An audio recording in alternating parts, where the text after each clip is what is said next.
Why would you even want an LLC to manage your crypto? Well, there's a couple reasons. If you have more than $50,000, $80,000, you probably want to protect it, right? Like if you got sued personally, and you never know what's going to happen. Your kid could rear end somebody. You could rear end somebody. Somebody could fall on your property. And there's a couple other reasons. If you have a long-standing bank account for your business and you are taking large amounts of profit, it's probably not going to get frozen. You're not going to get flagged. You're not going to have issues. If you have, just set up an LLC post price appreciation and you move a large amount of money in there, as long as you're having the conversation with the bank beforehand, you're probably still going to be okay. If you're moving a large amount of money from a crypto exchange to your personal account and you haven't ever had, 6-7 figures move through your account before, they are going to flag it.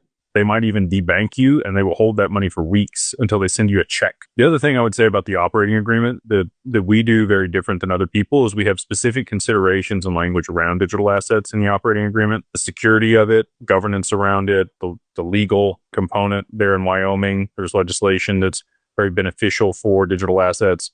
All of that's curated in the language that we have as one of the verticals that you can invest in when it comes to this LLC that manages alternative investments. The other reason we structure it that way and not as a holding company that manage crypto is when you go to set up a bank account and you say, hey, this is my company to manage my crypto, they're not going to set up your bank account. It's not going to matter where you go. If you say this is a holding company that I use to invest in alternative assets, that could be real estate, could be private equity, could be private credit, other things, gold, silver, they'll be like, oh, okay, sure. What's the NAICS code? And you'll tell them 551112 or 551114. They'll look it up. They'll see it. It's a holding company. They're going to be good to go. If you tell them it's a crypto trading company, probably not going to set you up an account. You're going to have to work with a specific bank or an exchange or somebody like that. So again, we've come to all of these things in our quest for the best outcome. And we've structured this a specific way for that. The other benefit to working with us is we're going to provide you a banking memorandum. We're going to give you a certificate of good standing. We're going to keep up the corporate filings there in the state, and we do corporate veil